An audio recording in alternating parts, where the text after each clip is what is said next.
Excellent après-midi à toutes et à tous et bienvenue à cette grande édition du journal en langue française. Vous êtes en compagnie de Patrick Nilidandi. Tout de suite, les titres de ce journal. Le président de la République, Paul Kagame, a reçu dans son bureau au village Urugiro le président de la Confédération africaine de handball, M. Massourou Aremou, en visite au Rwanda en vue de participer à la compétition panafricaine de handball de moins de 18 ans. Travaux préparatoires de la conférence sur la révolution verte en Afrique. Les participants ont débattu ce lundi de ce qu'il pourrait faire pour créer davantage des innovations en vue de l'autosuffisance alimentaire.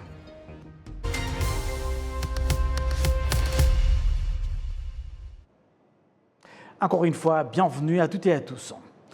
Le président de la République, Paul Kagame, a reçu dans son village, au village Urugiro, le président de la Confédération africaine de handball, M. Massourou Aremou. Ce dirigeant du handball en Afrique se trouve au Rwanda en vue de participer à la compétition panafricaine de handball de moins de 18 ans. Ce mardi, l'équipe rwandaise de handball va croiser les fers avec les joueurs égyptiens. Et puis toujours en actualité nationale, signalons donc que certains participants à la conférence du Forum pour une révolution verte en Afrique ont débattu ce lundi de ce qu'il faudrait faire pour créer davantage d'innovations en vue de l'autosuffisance alimentaire. S'appuyant sur différentes recherches réalisées dans divers pays, dont le Rwanda, les participants à cette conférence trouvent que l'usage de la technologie pourrait accroître la production des produits alimentaires, même en ce moment où le changement climatique continue à provoquer une crise alimentaire pour un grand nombre de personnes. Les participants à cette conférence affirment que si, dans le secteur agricole, on s'appuie sur la création des innovations technologiques, la quantité et la qualité de la production agricole pourraient être réalisées. Différents pays, dont le Rwanda, partagent des expériences dans ce qui est réalisé dans le cadre de la lutte contre le changement climatique, qui est responsable de maux tels que la famine et des inondations un peu partout en Afrique. Environ 800 millions de personnes en Afrique sont confrontées à la crise alimentaire, de telle manière qu'une personne sur 4 sur les 800 millions souffre des pathologies liées à la malnutrition. Au niveau du Parlement, la commission en charge du contrôle des finances et patrimoine de l'État, PAC en sigle, au sein de l'Assemblée nationale, la Chambre des députés, a entendu donc ce lundi en séance publique certaines institutions gouvernementales. La première institution a passé devant les députés de cette commission l'Office rwandais pour la sécurité sociale, RSSB, en sigle et en anglais. Parmi les problèmes identifiés par les membres du PAC, en ce qui concerne la question de cette institution, il y a les pertes subies par cet organe dans le cadre des investissements engagés. La principale question concerne les différents terrains acquis par RSSB, achetés dans tout le pays depuis bientôt plus de 10 ans, d'une valeur de 137 milliards de francs rwandais, alors qu'aucun projet n'est vu le jour. La direction de RSSB explique que certains de ces terrains ont été achetés en ce moment-là pour qu'ils soient plus rentables dans l'avenir lorsqu'ils seront beaucoup plus chers. Seulement, certains députés ont indiqué ne pas être d'accord avec cette politique de RSSB car la loi stipule qu'un citoyen qui n'exploite pas un terrain doit le céder à un tiers qui a des projets pour la communauté.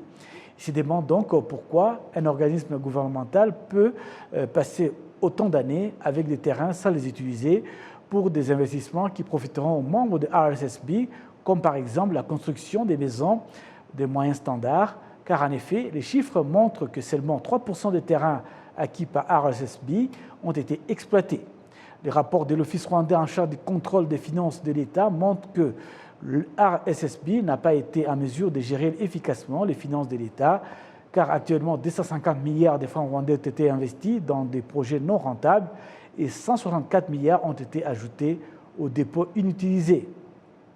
RSSB montre également qu'il n'utilise pas les dernières technologies dans la coordination de ses activités et ses services, même s'il affirme que les soi-disant systèmes n'ont pas été mis en place par la BNR et l'Office rwandais des recettes, tandis que les parlementaires montrent que 6,5 milliards de francs rwandais ont été alloués pour améliorer ces systèmes.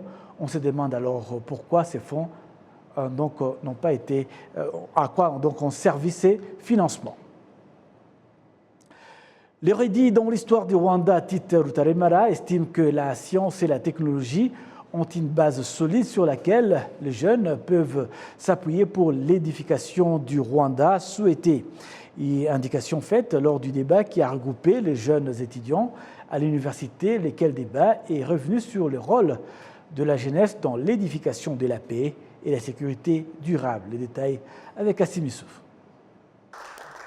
Au cours de ce débat, les jeunes universitaires ont fait savoir qu'ils ont soif de connaître ce qu'ils doivent faire pour être aux avant-postes dans l'édification du Rwanda souhaité. Le directeur général du Forum consultatif des sages rwandais, Tite Rutaremara, présent à ce débat, a dit aux jeunes qu'ils doivent considérer la science et la technologie comme une base solide qui pourrait les aider à construire un pays souhaité.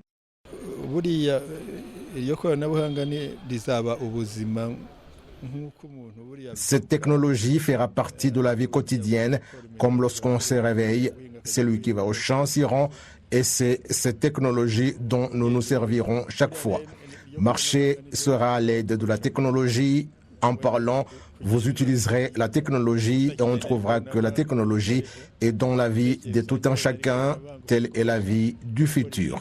C'est dire donc aux jeunes qu'ils doivent l'adopter. Primo, la connaître, l'apprendre afin de la connaître et tertio, qu'ils se mettent à découvrir des innovations qui pourraient aider le quotidien des gens comme les autres le font. C'est là où le monde est et c'est là où nous sommes. Qu'ils percent dans la technologie et qu'ils commencent à travailler et qu'ils se fixent l'objectif de rattraper les pays qui sont plus avancés que nous. La direction de l'organisation Youth for Rwanda qui a organisé ce débat indique que la science et la technologie sont essentielles et que dans la planification dont dispose cette organisation, il y a la multiplication des efforts dans l'utilisation de la technologie qui transforme la vie. Nous vivons un moment où le monde est confronté à différents conflits et guerres et c'est pour cette raison que nous avons choisi ce thème pour que les jeunes évitent de tomber dans les actes terroristes qu'on observe un peu partout dans le monde et pour que nous puissions collaborer avec d'autres organes de l'État pour l'édification de la paix durable parce que la sécurité est le fondement du développement. Nous avons un centre que nous allons lancer en tant que Youth for Rwanda dénommé Business in Colors. Il va aider les jeunes, pas encore adultes, à se créer de l'emploi et la base sera surtout la technologie, des projets pour le développement des jeunes mais fondés sur la technologie et c'est pourquoi nous sommes prêts à édifier la sécurité fondée sur la technologie comme le promeut notre pays. Le porte-parole des forces rwandaises de défense, le général de brigade Ronald Rwivanga, indique que la promotion de la science et la technologie sont parmi les priorités de RDF, ajoutant que 90% des membres de RDF sont des jeunes et qu'ainsi promouvoir la science et la technologie chez les jeunes donne l'espoir d'une meilleure organisation chez les jeunes hommes et femmes qui sont enrôlés au sein des forces rwandaises de défense.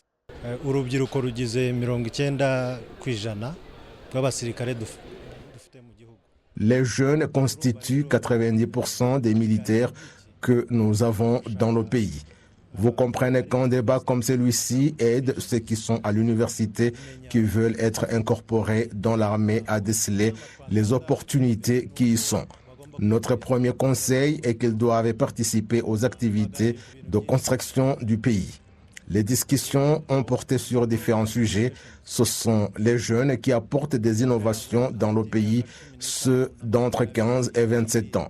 C'est cette tranche d'âge qui est la bonne pour les personnes qui apportent des nouvelles idées, qui construisent le pays et nous les invitons à être caractérisés par le patriotisme, qu'ils étudient, qu'ils se consolident eux-mêmes, et que s'ils ne le font pas et qu'ils s'adonnent aux futilités, notre pays ne pourra pas se développer. ntabwo igihugu cyacu cyatera imbere. Il a été demandé à ces jeunes à être attentifs et à ne pas accorder de l'importance à tout ce qui circule sur les réseaux sociaux en vue de détruire le pays. Actualité nationale en bref et en images, les habitants de la ville de Kigali et ceux qui exercent diverses activités journalières se réjouissent des facilités d'une connexion Internet gratuite qui les aide à mener à bien leur travail. Ils déclarent avoir déjà commencé à valoriser cette opportunité en développant cette activité génératrice de revenus. Les endroits qui sont équipés de cette connexion Internet gratuite sont partout, notamment au centre-ville et aux abords des bureaux de la ville de Kigali, ainsi que la zone qui n'est pas fréquentée par les automobilistes en plein centre-ville. Les étudiants, en particulier qui fréquentent en grand nombre ces endroits, viennent aussi bien pour s'informer que pour se détendre. Cette connexion a été répandue dans divers endroits de la capitale rwandaise depuis 5 ans. Ils souhaitent que cette connexion soit étendue à d'autres endroits pour qu'elle profite de la même manière à ses citoyens. L'autorité de la ville de Kigali indique que la vulgarisation de l'Internet se poursuivra jusque dans les zones rurales de la capitale dans moins d'1 an. Et puis, l'ancien footballeur international ivoirien Didier Drogba, qui a pris part aux cérémonies des nominations des Gorilles en fin de semaine dernière au Rwanda, apprécie les efforts du développement du Rwanda dans tous les domaines. Dans une interview accordée à Arabié Télévision rwandaise, Didier Drogba a également loué la détermination du Rwanda pour la protection des gorilles et en particulier la sauvegarde de l'environnement et en général, car cela profite également à l'être humain. Je suis très heureux d'être ici aujourd'hui, et ce pour quelques jours. Il faut savoir que ce n'est pas la première fois que je viens au Rwanda. Mais là, c'est la première fois que je viens pour cette occasion, pour la promotion du tourisme écologique. Et c'est magnifique pour moi. C'est une première expérience. Et j'ai hâte de faire cette rencontre avec les gorilles et surtout de partager cette expérience pour faire comprendre aux gens l'importance de préserver notre environnement pour eux, mais aussi pour nous. Il y a beaucoup d'endroits où on peut investir au Rwanda et je pense que la présentation était très succincte et très belle. Et donc je pense que ça va donner des envies à beaucoup de personnes ici et déjà à moi de revenir un peu plus souvent et puis à d'autres aussi. Il faut savoir que la première fois que je suis venu ici c'était en 2009 et on est aujourd'hui en 2022. Il s'est passé beaucoup de choses depuis et je suis vraiment j'apprécie vraiment l'évolution du pays et la transformation qui a été entamée depuis plusieurs années maintenant. Et il faut juste voir ce qui se passe aujourd'hui lors de cet événement, la diversité des invités. Ils viennent de partout dans le monde pour visiter le Rwanda. Donc voilà, c'est comme quoi le travail paie. Le slogan le dit si bien, la conservation c'est la vie. Autant pour les animaux que pour nous-mêmes. Pour nous-mêmes parce qu'on vit dans le même environnement et on partage même le même ADN que par exemple les gorilles. Donc leur extinction, je pense, peut aussi conduire à la nôtre, à notre environnement du moins. Voilà, donc il faut protéger ces animaux et surtout les plantes aussi qui les entourent. Et voilà.